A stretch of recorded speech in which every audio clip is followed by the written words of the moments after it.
This is an ABP Life podcast. CBI ने 5 साल पुराने अवैध खनन मामले में अखिलेश यादव को पूछताछ के लिए बुलाया। सीबीआई ने अखिलेश यादव को 2019 में दर्ज मामले के संबंध में पेश होने के लिए कहा। सीबीआई ने अखिलेश यादव को अपराध प्रक्रिया संहिता की धारा 160 के तहत ये नोटिस भेजा है, जिसमें धारा जांच में गवाहों को बुलाने की अनुमति देता है। आरोप है कि 2012 से 16 के दौरान जब अखिलेश उत्तर प्रदेश के मुख्यमंत्री थे तो लोक सेवकों ने अवैध खनन की अनुमति दी और खनन पर एनजीटी की तरफ से लगाए गए प्रतिबंध के बावजूद अवैध रूप से लाइसेंस का नवीनीकरण किया। और इस पर हमारे साथ इस वक्त बात करने के लिए राजनीतिक विश्लेषक अवधेश कुमार जी और साथ में प्रेम कुमार जी मौजूद हैं। आप दोनों का संवाद पर स्वागत है। सबसे पहले अवधेश जी, आपसे सवाल है, अखिलेश यादव को सीबीआई का समन पूछताछ के लिए बुलाया गया। चुनाव से पहले इस स्टेप को आप कैसे देख रहे हैं? देखिए, सीबीआई का सम्मन कितने साल पुराने में गया, नया केस है, ये उसमें मायने नहीं रखता है। मूल बात क्या है कि जो सम्मन गया है उसकी उपयोगिता है कि नहीं, उसकी प्रासंगिकता है कि नहीं। क्योंकि आजकल हमारे देश में आम प्रतिक्रिया यही हो जाती है कि जब किसी भी राजनीतिक नेता को सीबीआई हो, ईडी हो, यहाँ तक कि पुलिस भी किसी मामले में सम्मन देती है तो उसको ऐसा माना जाता है कि ये राजनीतिक प्रतिशोध के भाव से ऐसा किया गया है। और वही प्रतिक्रिया इस समय समाजवादी पार्टी की ओर से हम देख रहे हैं। हालांकि समाजवादी पार्टी का जो अभी तक ट्वीट है, जो अभी एक्स पर जो मैंने देखा है पोस्ट, उसमें यही है कि हमको अभी तक सम्मन नहीं मिलेगा तो कानूनी प्रक्रियाओं के आधार पर हम जवाब देंगे। लेकिन कई नेता आके बता ही रहे हैं कि हाँ भैया, ये तो पुलिस के बदले की भावना से है, फलाना है। तो ये चलता रहता है। देखिए, 2012 से 2016 के बीच जो कुछ भी खासकर हमीरपुर में अवैध खनन का मामला आया था, ये केस इलाहाबाद हाईकोर्ट के ऑर्डर से दर्ज हुआ था।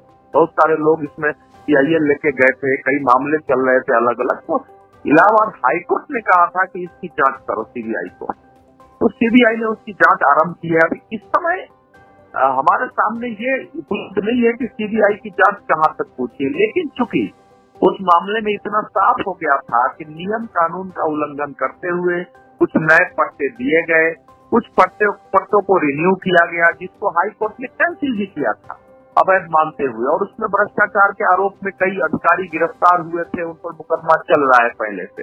तो इसलिए केस तो बनता है और आप मुख्यमंत्री के नाते आपके हाथ से पूरी सत्ता की बागडोर है। और खनन विभाग अगर आपके अंदर आता है तो फिर आपको नोटिस जाएगा, आपको उसका उत्तर देना पड़ेगा। मुझे नहीं लगता है कि अखिलेश यादव को इसमें उत्तर देने में कोई परेशानी होनी चाहिए। लेकिन सामने लोकसभा चुनाव है तो यह एक राजनीतिक बवंडर का मामला विपक्ष की ओर से बनेगा। आपको लगता है कि इसमें की पॉलिटिकल, क्योंकि कहा जा रहा है कि इससे पहले हेमंत सोरेन को ईडी का नोटिस, केजरीवाल को ईडी का नोटिस, उसके बाद और क्योंकि तो ऐसा कहा जा रहा है कि टारगेटेड नोटिस है, ये जो अपोजिशन के एमएलए हो या नेताओं हो उनको लगातार दिया जा रहा है। जब मैं आपसे बातचीत कर रहा हूँ उसके ठीक एक दिन पहले सुप्रीम कोर्ट ने तमिलनाडु के एक मामले में स्पष्ट कहा था ईडी को लेकर कि ईडी को सम्मन करने का धारा 50 के तहत अधिकार है और आपको सम्मन का उत्तर देना पड़ेगा। स्पष्ट उसने सुप्रीम कोर्ट ने कहा है। पहले भी इसके विरुद्ध जब भी सुप्रीम कोर्ट में लोग गए हैं सबको मुंह की खानी पड़ी है। हेमंत सोरेन को तो जब 7 नोटिस दिया था, वो जब पूछताछ में शामिल नहीं हुए तो 8वें नोटिस में ईडी ने कहा था कि अगर आप नहीं आएंगे तो हमें आना पड़ेगा। तो 8वें नोटिस में उन्होंने पूछताछ के लिए अपना समय दिया, पूछताछ हुई। फिर ईडी ने कहा कि हमारा पूछताछ पूरा नहीं हुआ है, आपको आगे भी पूछताछ करेंगे।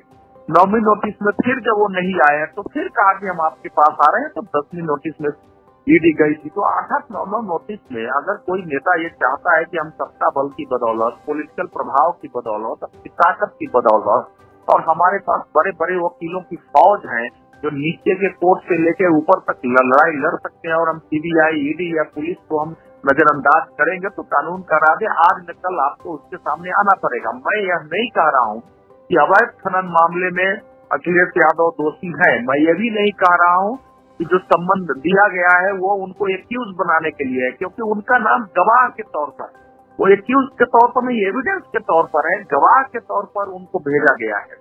जबकि हेमंत सोरेन को एक्यूज के तौर पर, आरोपी और अभियुक्त के तौर पर भेजा गया था। केजरीवाल को भी अभी, केजरीवाल क्योंकि पार्टी के प्रमुख हैं, सरकार के प्रमुख हैं, शराब घोटाले में पार्टी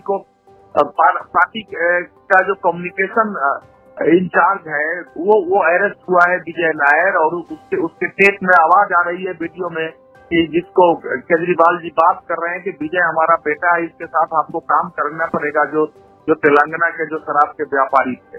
तो अब चूंकि उसमें उप मुख्यमंत्री की अरेस्टिंग हो चुकी है, वहाँ एक राज्यसभा सांसद की अरेस्टिंग हो चुकी है, तो अंततः अगर सबका ध्यान है कि चीफ यही है, पार्टी के प्रमुख यही है, सरकार के प्रमुख यही है, उसमें आपको पूर्व एक्साइज कमिश्नर कई अधिकारियों के खिलाफ कार्रवाई हो चुकी है। अब वो तो सम्मान का उत्तर भी नहीं दे रहे हैं, केवल पूछते हैं किस रूप में बुलाया है। तो इस प्रकार से तो देश नहीं चल सकता है। किसी को सम्मान भेजने का यह अर्थ नहीं है कि वो दोषी है ही, लेकिन सम्मान का हमको सम्मान करना चाहिए। हम कम से कम सम्मान के विरुद्ध हम कोर्ट में जा सकते हैं, तो वो तो कोर्ट में भी नहीं गए हैं, केजरीवाल जी कोर्ट में भी नहीं गए हैं सम्मान के खिलाफ।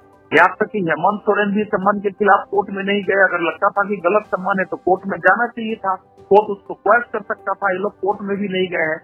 और जो लोग गिरफ्तार हुए हैं बड़े नेता लोग, उनको कोर्ट अभी तक जमानत नहीं दे पा रही। तो आप मनीष सिसोदिया जी के गिरफ्तार हुए तो 1 साल हो गए मान लीजिए, अभी तक उनको कोर्ट जमानत नहीं दे रही है। तो कुछ तो थोड़ा बहुत आधार होगा इसका। हम तो किसी को दोषी अभी नहीं मानेंगे जब तक कि कोर्ट सजा नहीं देगी, लेकिन प्राइमा फेसी तो कुछ चीज दिखाई देती है कि भ्रष्टाचार हुआ है। अखिलेश यादव के मामले में अंतर इतना है कि इनको गवाह के तौर पर बुलाया गया है और इनसे पूछताछ की जाएगी। यानी सीबीआई ने जो एविडेंस जुटाया है उसको बिल्कुल प्रमाण में बदलने के लिए कि हाँ ये बिल्कुल अकाट्य प्रमाण हो जाएगा, कोर्ट में टिक जाएगा, उसके लिए उसको फिर अलग अलग जगह से सबस्टेंशिएट करना पड़ता है। अब आगे मुकदमा क्या टर्न लेगा कहना मुश्किल है। जी, अब अगला सवाल प्रेम कुमार जी आपसे है। अखिलेश यादव के इस समन को आप किस तरह से देखते हैं? राजेश जी, सबसे पहले तो ये समन 6 साल बाद गया है, लगभग 2019 में और 2024 में। ये ठीक चुनाव से पहले ये समन 5 साल बोलिए आया है।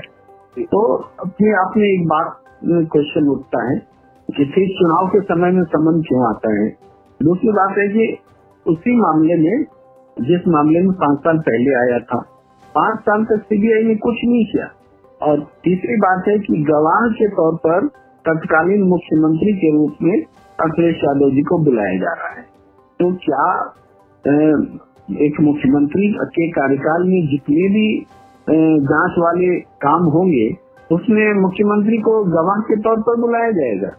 तो देश में अकेले मुख्यमंत्री तो है नहीं अखिलेश यादव, और अकेला मुकदमा तो है नहीं खनन का मामला। देश के अलग अलग प्रदेशों में मुकदमे चल रहे हैं, तो सब मुकदमों में जिसकी जांच सीबीआई कर रही है तो उसमें मुख्यमंत्री को बुलाया जाना चाहिए। फिर तो ये एक परंपरा हो जाएगी। तो मुख्यमंत्री होना गुनाह हो गया क्या? हर केस में जीवन भर गवाही देते रहेंगे? ये कौन सी बात, कौन सी परिपाटी डेवलप हो रही है? अगर कोई इन्वॉल्वमेंट है अखिलेश यादव की तो बताया जाना चाहिए, लेकिन इन्वॉल्वमेंट नहीं है तो गवाह के तौर पे एक मामले में बुलाने के 5 साल बाद फिर से दूसरी मामले में बुलाया जाए, ये तो सरासरी अकर्मण्यता भी है सीबीआई की, और उसकी मंशा पर भी सवाल उठते हैं। जी, इससे क्या लगता है कि आपको अखिलेश यादव को कुछ इसमें मुसीबत आ सकती है सामने? मुसीबत क्या आएगी? जब अखिलेश यादव गवाह है तो गवाह को कभी मुसीबत आती है क्या? गवाह के तौर पर बुला रहा है। गवाह क्यों है? क्योंकि आप मुख्यमंत्री थे। भाई, गायत्री प्रजापति खनन मामलों के तब मंत्री हुआ करते थे, और आप देखिए वो उस मामले में मंत्री को आप बुला सकते हैं, पूछताछ कर सकते हैं कि पूरी सरकार को और उसके मुखिया को आप गुनाहगार ठहराएंगे या गवाह के रूप में पेश करेंगे। तो गवाह के रूप में पेश करना भी हमें, वो भी 5 साल बाद रिपीटेडली करना एक मंशा ही पर सवाल उठाता है। जी, हमने इससे पहले देखा कि इससे पहले जो अपोजिशन की टीम है, जहाँ जहाँ चाहे वो दिल्ली में केजरीवाल हो, हेमंत सोरेन हो, तो उन लोगों को लगातार ईडी समन गया। तो क्या आप इसको टारगेटेड नोटिस के तौर पर देख रहे हैं, किस तरह देख रहे हैं? ये निश्चित रूप से टारगेटेड है। आप देखेंगे हेमंत सोरेन को भी ईडी के माध्यम से जेल भेजा गया, मैं इसलिए कह रहा हूँ कि ईडी के पास तो अब ऐसे अधिकार दे दिए गए ना कि जिसके खिलाफ मामला होता है उसको स्वयं अपने आप को इनोसेंट होने का प्रमाण देना पड़ता है, कोई सुनवाई ही नहीं होती है। तो ईडी के इस अधिकार का दुरुपयोग करके हेमंत सोरेन को जेल भेजा गया। आप देखेंगे अरविंद केजरीवाल को लगातार समन पर समन जारी हो रहा है। जो बात अखिलेश यादव के संबंध में कही गई है कि वो गवाह के तौर पर हम बुला रहे हैं, वही बात अरविंद केजरीवाल के संबंध में क्यों नहीं कही जाती? अरविंद केजरीवाल तो पूछ रहे हैं कि आप हमें बताइए कि किस रूप में बुलाना चाहते हैं। तो यहाँ पर एहतियात बरता है सीबीआई ने और अखिलेश यादव को गवाह के तौर पर बुलाया है। तो हमें लगता है कि मुख्यमंत्री तो और भी है, हेमंता बिस्वा शर्मा भी मुख्यमंत्री है, योगी आदित्यनाथ भी मुख्यमंत्री है, और इन प्रदेशों में क्या आप देख रहे हैं परीक्षा लीक हो रहे हैं, घोटाले हो रहे हैं, तो इन सब मामलों की जांच नहीं होगी तो इनको भी बुलाया जाना चाहिए थे। भाई क्यों नहीं सारे मुख्यमंत्रियों के साथ एक साथ व्यवहार कीजिए, एक जैसा व्यवहार कीजिए। केवल आप विपक्ष शासित प्रदेशों के मुख्यमंत्रियों के खिलाफ जांच एजेंसियों का इस्तेमाल करेंगे तो जनता संदिग्ध नजर से देखेगी इस एक्शन को। तो आप क्या देख रहे हैं कि चुनाव के पहले अखिलेश को अगर सीबीआई का समन गया है तो इसके पीछे क्या कुछ पॉलिटिकल मोटिव हो सकता है? पॉलिटिकल मोटो है कि चुनाव से ठीक पहले सभी विपक्ष के नेताओं को उलझा के रखना है। जो सरेंडर कर दे, जो नीतीश कुमार बन जाए, जो जयंत चौधरी बन जाए, जो दूसरे नेता जो उनके साथ गठबंधन में आ सके, ये इंडिया गठबंधन को तोड़ने और अपने गठबंधन को मजबूत करने के लिए डराने धमकाने की कार्रवाई है।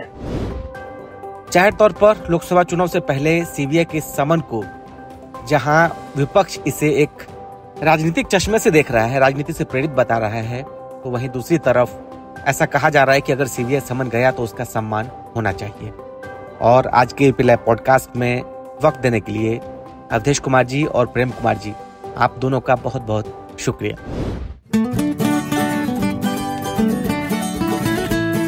This is an ABP Live podcast.